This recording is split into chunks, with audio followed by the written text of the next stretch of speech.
En tant que médecin, j'ai été choquée de découvrir qu'un détail apparemment anodin, au cabinet, détruisait silencieusement la joie des personnes de plus de 60 ans. C'était un mardi matin ordinaire, lorsque Clara, une femme de 75 ans vivant en maison de retraite, est arrivée pour son rendez-vous mensuel. Ce qu'elle m'a révélé dès les premières minutes a complètement transformé ma compréhension de l'impact de l'abandon émotionnel sur la vie des personnes âgées. Clara entra lentement, appuyée sur une canne qui tintait sur le sol froid.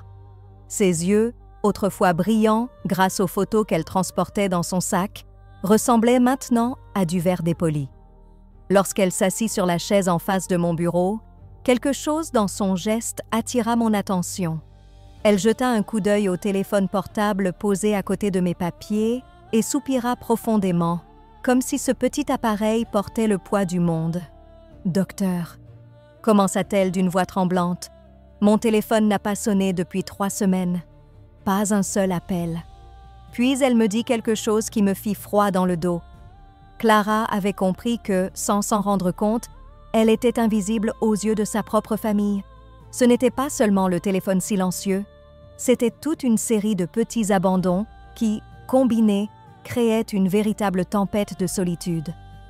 Au cours de notre conversation, Clara m'a révélé des détails qui m'ont fait comprendre que l'abandon émotionnel ne se produit pas d'un coup.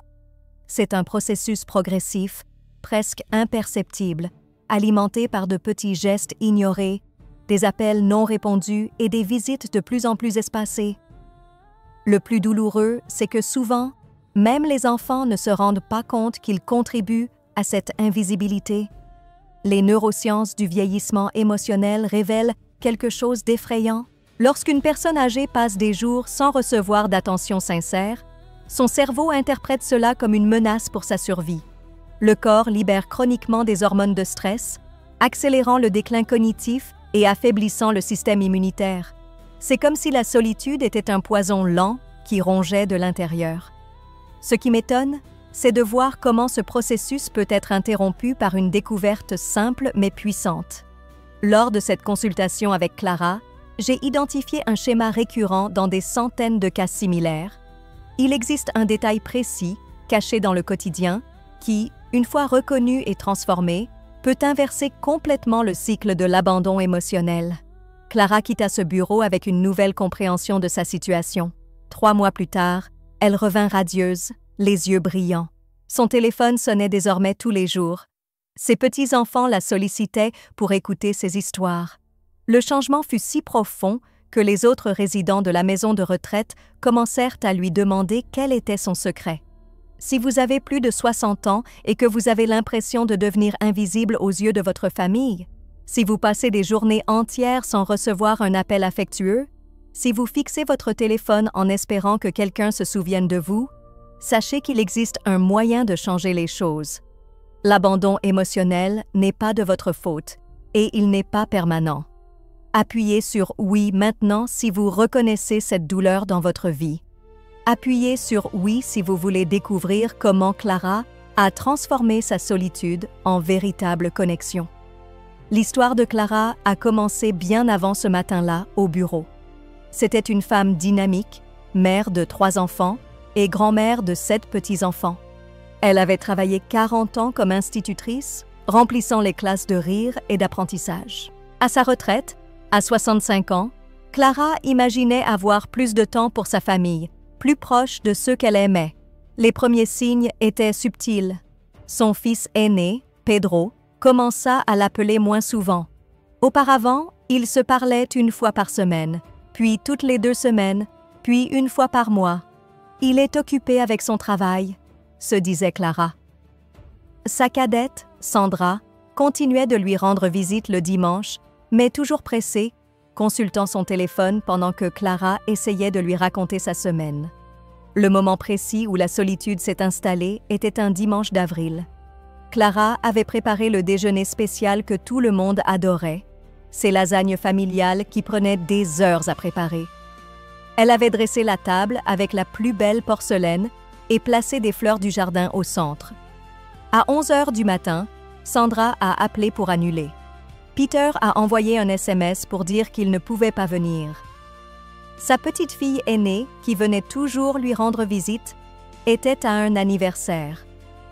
Clara resta seule, les yeux fixés sur la table dressée, sentant l'odeur des lasagnes que personne ne voulait manger. À cet instant, quelque chose se brisa en elle. Ce n'était ni de la colère, ni une tristesse ordinaire. C'était la douloureuse constatation qu'elle devenait un élément facultatif dans la vie de ceux qu'elle aimait le plus. Comme si elle était un engagement facile à annuler, à reporter, à oublier. Au cours des mois suivants, Clara commença à réduire ses appels téléphoniques pour ne pas déranger les autres. Elle cessa de proposer des déjeuners pour éviter les excuses.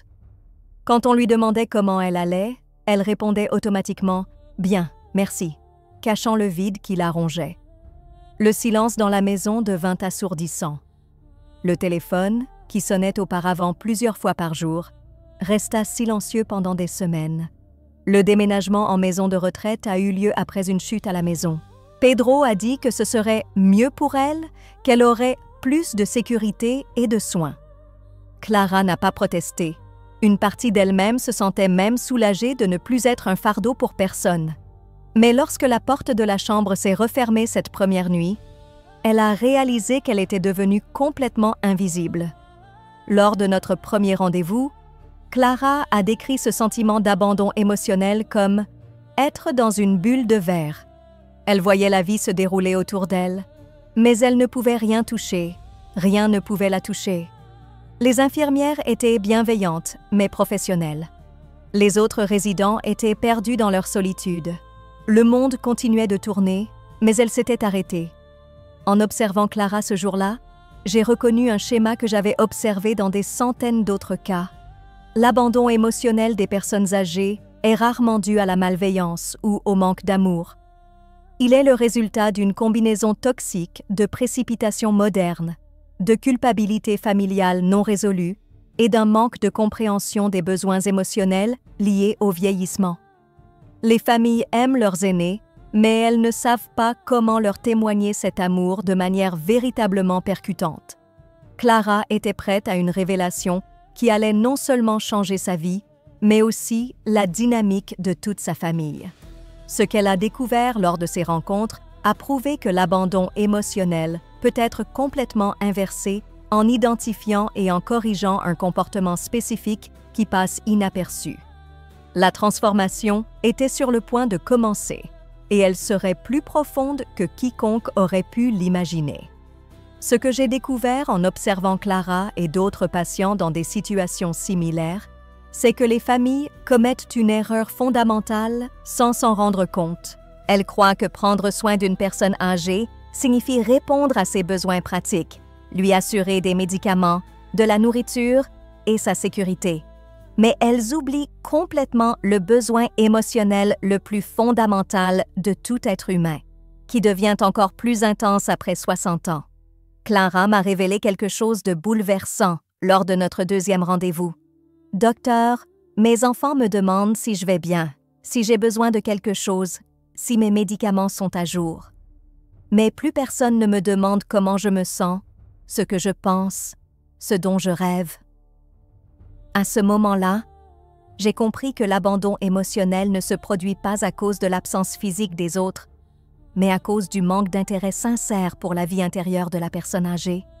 La première technique qui a complètement transformé la vie de Clara a été ce que j'appelle « retrouver sa pertinence personnelle ». Je lui ai expliqué qu'après 60 ans, le cerveau a besoin d'une stimulation spécifique pour conserver un sens à sa vie et une valeur. Lorsque nous nous sentons insignifiants, notre système nerveux interprète cela comme un signe que notre vie touche à sa fin, accélérant ainsi notre déclin physique et émotionnel.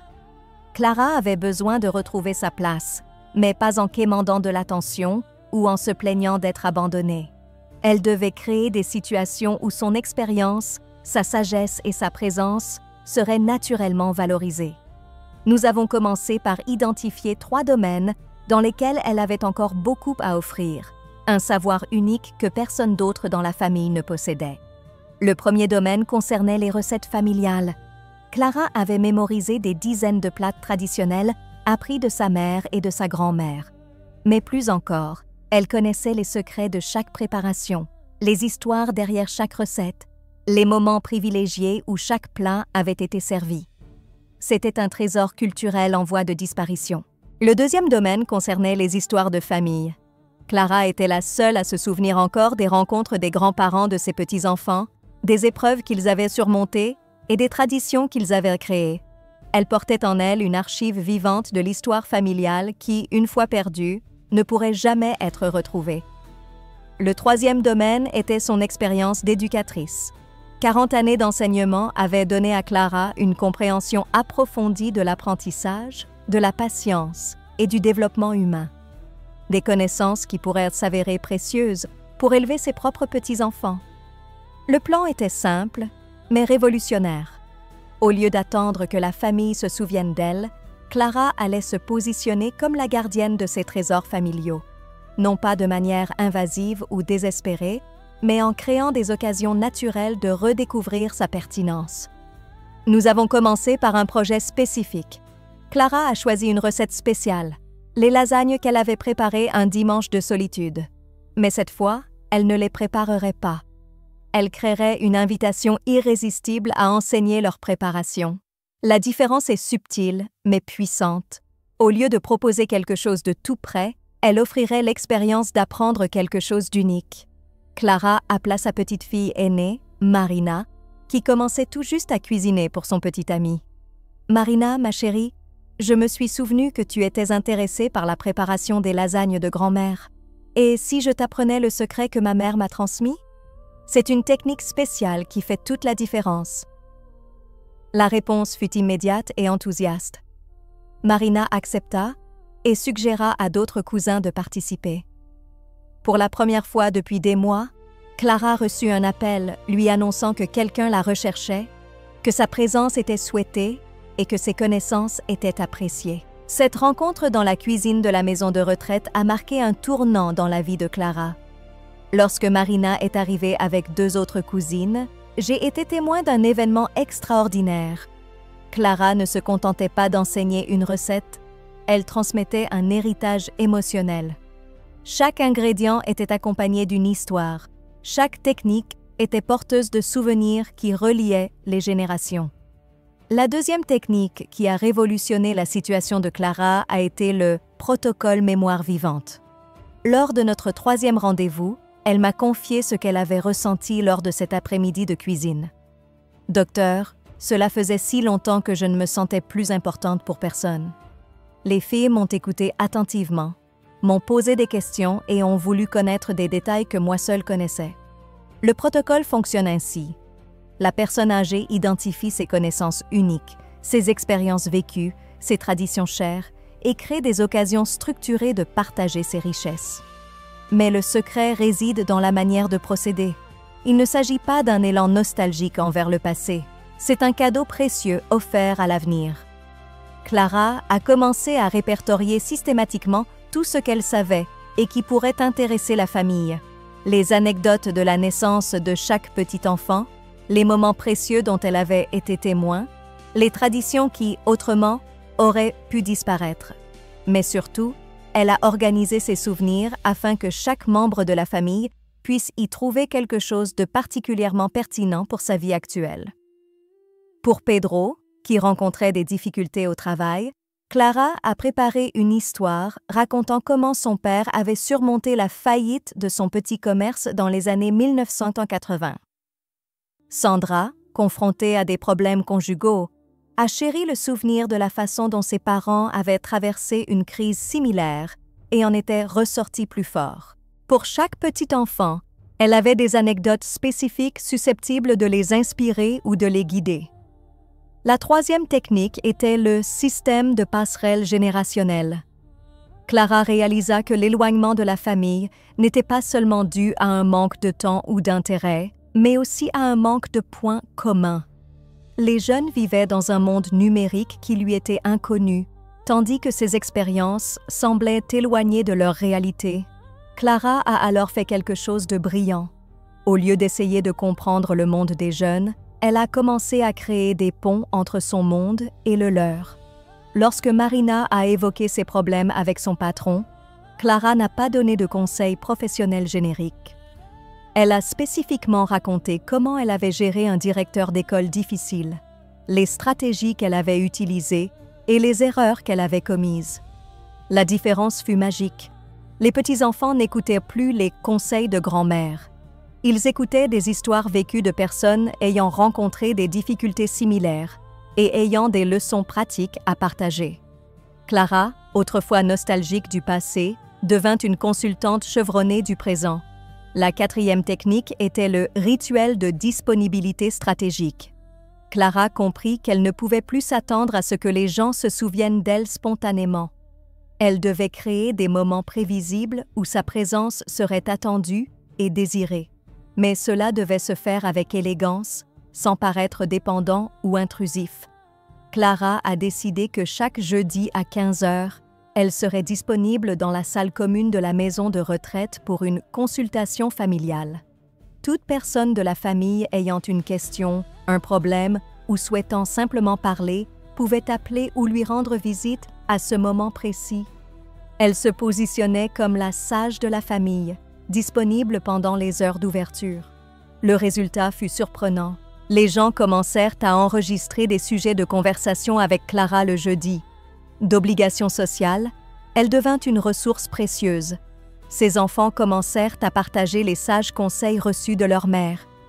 Ses petits-enfants commencèrent à être fiers d'avoir une grand-mère aussi expérimentée et disponible. En quelques semaines, le téléphone de Clara a recommencé à sonner régulièrement. Mais cette fois, il ne s'agissait pas d'appels de courtoisie demandant si elle allait bien. Il s'agissait d'appels de personnes qui avaient besoin d'elle, qui accordèrent de l'importance à son opinion, qui trouvaient son expérience utile. La 5e technique qui a achevé la transformation de Clara était la méthode de l'héritage actif. Lors de notre 5e consultation, elle m'a révélé quelque chose de profond. « Docteur, j'ai réalisé que j'attendais la mort pour que les gens apprécient ce que je laissais derrière moi, mais pourquoi ne pas partager mon héritage tant que je peux encore en constater l'impact? » Clara décida de créer ce qu'elle appelait le « projet lettre du cœur ». Pour chaque personne importante de sa famille, elle écrirait une lettre spéciale. Pas des lettres d'adieu, mais des lettres de vie. Chacune contiendrait quelque chose d'unique qu'elle souhaitait transmettre à cette personne, une leçon apprise, une qualité particulière qu'elle décelait en elle, une histoire inspirante. Mais le plus brillant dans ce projet résidait dans le timing. Clara ne livrait pas toutes les lettres en même temps. Elle créait des occasions spéciales pour chacune d'elles. Le jour de son anniversaire, Pedro recevait une lettre lui racontant sa naissance et les espoirs qu'elle nourrissait pour lui. À la remise de diplôme de sa petite fille, une lettre évoquant la persévérance et les rêves. La 6e technique était le système rituel affectif. Clara réalisa que la famille avait perdu les petits rituels qui les unissaient. Il n'y avait plus de traditions qui créaient de l'anticipation, de rencontres attendues avec impatience, de moments qui leur appartenaient exclusivement. Clara proposa quelque chose de simple mais puissant. Chaque dernier dimanche du mois serait le « dimanche de grand-mère Clara ». Non pas un déjeuner obligatoire qui culpabiliserait ceux qui ne pourraient pas y assister, mais un moment privilégié où elle préparerait quelque chose d'unique, raconterait une histoire familiale inédite ou enseignerait un savoir-faire qu'elle seule connaissait. Ceux qui pourraient y assister seraient les bienvenus, ceux qui ne pourraient pas recevoir un résumé chaleureux par la suite. 6 personnes ont assisté au premier dimanche de grand-mère Clara. Clara a appris à faire le pain maison que son père boulanger lui avait appris enfant. Pendant que la pâte levait, elle racontait des anecdotes sur la vie simple mais heureuse qu'ils avaient menée. Ces petits-enfants ont tout enregistré sur leur téléphone portable, fascinés par la découverte de racines qu'ils ignoraient. La 7e technique, la plus puissante, était le protocole d'inversion émotionnelle. Clara réalisa une révolution. Au lieu d'attendre que les gens lui témoignent de l'amour, elle commençait à témoigner de l'amour pour leurs réussites et leurs moments importants, mais d'une manière qu'elle seule pouvait maîtriser. Lorsque Marina a reçu une promotion au travail, Clara ne s'est pas contentée de la féliciter. Elle lui a parlé de toutes les qualités qu'elle avait observées chez elle depuis son enfance et de la façon dont elles avaient toujours prédit sa réussite. Elle a fourni un contexte émotionnel à cet accomplissement, lui donnant le sentiment que sa victoire était aussi une validation de la sagesse de ceux qui l'avaient élevée. Lorsque son plus jeune petit-fils a réussi son examen d'entrée à l'université, Clara ne s'est pas contentée de fêter. Elle a récupéré toutes les dissertations qu'il avait écrites enfant et a réalisé un petit livre fait main retraçant l'évolution de son talent pour les mots. Le cadeau n'était pas cher, mais sa valeur émotionnelle était inestimable. En 6 mois, Clara s'était complètement transformée. De femme oubliée dans une maison de retraite, elle était devenue le centre émotionnel de la famille. Non pas par chantage ou plainte, mais par pertinence, valeur et amour actif. Son téléphone sonnait désormais tous les jours, non pas par obligation, mais par nécessité. Les gens avaient besoin d'elle, la recherchaient, lui manquaient lorsqu'ils ne se parlaient pas depuis longtemps. Clara avait découvert le secret pour inverser complètement l'abandon émotionnel lié à la vieillesse. Si vous êtes arrivé jusqu'ici et que vous reconnaissez votre propre histoire dans celle de Clara, sachez que cette transformation est possible pour vous aussi. L'abandon émotionnel n'est pas une condamnation définitive. Avec les bonnes techniques, appliquées avec constance, vous pouvez redevenir important, aimé et apprécié de votre famille. Inscrivez-vous dès maintenant et activez la cloche. Ce qui suit pourrait vous sauver la vie émotionnelle. Je vous montrerai comment appliquer ces techniques au quotidien, même si vous êtes complètement seul. 3 mois après notre dernier rendez-vous, Clara est revenue au cabinet pour un bilan de santé de routine. La transformation était visible non seulement dans son expression radieuse, mais aussi dans les données concrètes que j'avais recueillies.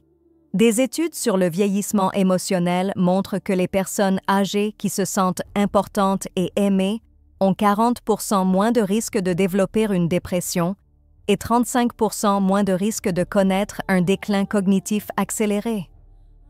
Clara m'a apporté quelque chose qui m'a profondément touchée. C'était un album photo que sa famille avait créé pour elle, mais pas un album ordinaire. Chaque photo était accompagnée de témoignages écrits par ses enfants et petits-enfants, expliquant comment Clara avait influencé leur vie, les leçons qu'ils avaient apprises d'elle et les souvenirs qu'ils chérissaient. « Docteur, regardez ce que Pedro a écrit ici », dit Clara, les larmes aux yeux, en désignant une photo d'elle lui apprenant à faire du vélo. Il a dit que c'est ma patience ce jour-là qui lui a appris à ne jamais abandonner ses propres enfants lorsqu'ils apprennent quelque chose de nouveau. Ce qui m'a le plus impressionné, c'est la façon dont la famille a commencé à documenter activement la sagesse de Clara. Marina a créé un groupe WhatsApp appelé « Les perles de grand-mère » où elle partageait les conseils qu'elle recevait. Sandra a commencé à enregistrer de courtes vidéos des histoires de Clara, créant ainsi une archive numérique des souvenirs de famille. Les neurosciences démontrent que lorsque les personnes âgées se sentent valorisées et écoutées, leur cerveau libère davantage de sérotonine et de dopamine, les neurotransmetteurs responsables du bien-être et de la motivation. Clara a littéralement été guérie de l'intérieur grâce à la reconnexion émotionnelle avec sa famille. Au cours de notre conversation, Clara m'a révélé quelque chose qui a changé ma vision du vieillissement. « Docteur, j'ai toujours pensé que vieillir signifiait devenir un fardeau pour les autres, mais j'ai découvert que je pouvais être une bénédiction. La différence réside dans ma façon de me positionner et dans ce que j'offre. » Le cas de Clara a démontré que l'abandon émotionnel chez les personnes âgées n'est pas une conséquence inévitable du vieillissement. Il résulte d'une dynamique familiale dysfonctionnelle qui peut être complètement inversée lorsque les personnes âgées prennent le contrôle de leur vie émotionnelle plutôt que d'attendre passivement que les autres prennent les rênes. Partagez ce message avec quelqu'un qui a besoin de l'entendre aujourd'hui. Il peut s'agir d'une personne âgée de votre entourage qui souffre de solitude ou d'un enfant qui ne sait pas comment renouer avec ses parents. Ce message pourrait être exactement ce dont quelqu'un a besoin pour amorcer une transformation. Pour assurer la pérennité de la transformation de Clara, nous avons élaboré un protocole de maintien émotionnel accessible à tous les seniors. Le plan mensuel de pertinence comprend des activités spécifiques réparties sur 4 semaines, garantissant ainsi la solidité et la pérennité des liens familiaux. La première semaine du mois est consacrée à retrouver ses souvenirs. Clara choisit une décennie de vie familiale et organise photos, documents et souvenirs de cette période. Elle ne s'attarde pas sur le passé, mais fait revivre ses souvenirs avec réalisme et enthousiasme. Elle appelle chaque membre de la famille et lui raconte une anecdote de cette époque, susceptible de s'appliquer à sa situation actuelle. La deuxième semaine est consacrée à la semaine de la sagesse pratique. Clara identifie les difficultés rencontrées par les membres de sa famille et partage son expérience personnelle pour les aider. Elle ne propose pas de conseils généraux, mais plutôt des situations concrètes qu'elle a vécues et qui peuvent éclairer le chemin des jeunes générations. C'est cette semaine qu'elle se positionne comme consultante familiale. La troisième semaine est consacrée au projet héritage. Clara travaille sur un projet concret qui restera dans la famille. Il peut s'agir d'un livre de cuisine manuscrit, d'un album annoté, de lettres pour des occasions futures ou de l'organisation de documents familiaux importants. Ces projets suscitent l'enthousiasme et impliquent les autres. La quatrième semaine est la semaine des fêtes familiales. Clara identifie les moments importants de la famille, les anniversaires et les occasions spéciales et crée des façons originales de les célébrer. Pas de cadeaux coûteux, mais des gestes personnalisés qui témoignent de l'attention et de l'affection. Un gâteau spécial pour une promotion, une lettre manuscrite pour une date importante, une visite surprise pour un moment difficile. Le protocole comprend également un système d'urgence émotionnelle pour les moments de crise. Lorsque Clara sent la solitude revenir, elle n'attend pas qu'elle passe. Elle active immédiatement l'une des 7 techniques qu'elle a apprises, en commençant toujours par la plus simple, appeler quelqu'un pour lui offrir quelque chose de précieux plutôt que de lui demander de l'attention. Clara a également créé un journal de pertinence où elle note chaque jour comment elle a été utile ou importante pour quelqu'un. Il peut s'agir d'un conseil, d'une anecdote, d'un geste de gentillesse ou d'une prière. Ce journal l'aide à prendre conscience que sa vie a de la valeur chaque jour, même dans les moments les plus simples. Pour les familles éloignées, Clara a développé des adaptations de techniques grâce à la technologie. Appels vidéo hebdomadaires avec un objectif précis, messages audio WhatsApp, racontant des histoires et photos commentées envoyées par message. La distance physique n'empêche pas la proximité émotionnelle lorsqu'il y a intention et méthode. L'aspect le plus important du protocole est le changement d'état d'esprit. Clara est passée de l'attente d'attention à la création d'attention, du sentiment d'abandon à la création de liens, du statut d'obligation familiale à celui de trésor familial. Ce changement d'état d'esprit est essentiel pour inverser toute situation d'abandon émotionnel. Dites-nous ci-dessous laquelle de ces techniques vous semble la plus utile dans votre situation familiale. J'aimerais mieux comprendre comment je peux vous aider, vous ou l'un de vos proches, à sortir de l'invisibilité émotionnelle et à retrouver votre estime familiale. 6 mois après avoir rencontré Clara, j'ai reçu un appel qui m'a émue aux larmes. C'était Pedro, son fils aîné, qui demandait un rendez-vous, non pas pour lui-même, mais pour la remercier de ce qui était arrivé à sa mère. « Docteur, je ne sais pas ce que vous avez fait, mais ma mère est redevenue la personne extraordinaire qu'elle a toujours été. En fait, elle s'est même améliorée. » Pedro m'a confié que toute la famille avait été transformée par le processus de Clara. Nous avons réalisé que nous n'étions pas de mauvais enfants ni des petits-enfants indifférents. Nous ne savions simplement pas comment lui témoigner notre amour d'une manière qui lui soit véritablement accessible. Quand maman a commencé à se positionner différemment, nous avons appris à l'aimer différemment aussi. L'histoire de Clara illustre ce que j'observe depuis des années dans ma pratique. L'abandon émotionnel chez les personnes âgées n'est pas dû à un manque d'amour, mais à un manque de communication émotionnelle efficace. Les familles aiment leurs aînés, mais ne savent pas comment exprimer cet amour de manière à ce qu'ils soient ressentis et valorisés. Les personnes âgées ont beaucoup à offrir, mais elles ne savent pas comment exprimer leurs dons pour être recherchées et appréciées.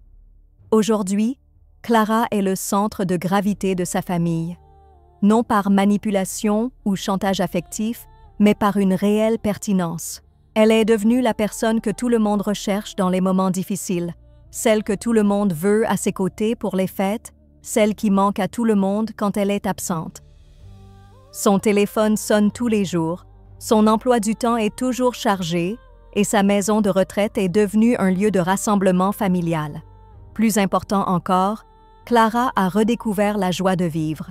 Elle se réveille chaque jour avec la certitude d'avoir un but, que son existence a un impact positif sur la vie de ceux qu'elle aime. La solitude qui la consumait a laissé place à un profond sentiment d'appartenance et de valeur. Elle n'existe pas seulement, elle compte. Si vous vous êtes reconnu dans l'histoire de Clara, si vous avez l'impression de devenir invisible aux yeux de votre famille, si vous passez des jours sans recevoir un appel affectueux, sachez que votre situation peut changer du tout au tout. L'abandon émotionnel n'est pas une condamnation définitive. Avec les bonnes techniques, vous pouvez redevenir le centre d'attention de votre famille. N'oubliez pas que chaque jour passé seul est un jour de bonheur authentique en moins. Vos enfants et petits-enfants ont besoin de votre sagesse, de vos histoires, de votre amour. Ils ne savent simplement pas comment accéder à ce trésor. Si vous vous positionnez différemment, ils réagissent différemment. Le changement commence aujourd'hui, avec la première technique, avec le premier appel. Offrir quelque chose de précieux plutôt que de demander de l'attention. Votre famille vous attend, même si elle ne le sait pas encore. 3 choses avant de partir. Premièrement, si cette vidéo vous a touché, aimez-la maintenant. Deuxièmement, abonnez-vous. Chaque semaine, je partage des astuces pour lutter contre la solitude après 60 ans. Troisièmement, regardez la vidéo suivante qui apparaît à l'écran où je révèle l'erreur matinale qui aggrave la tristesse sans que vous vous en rendiez compte.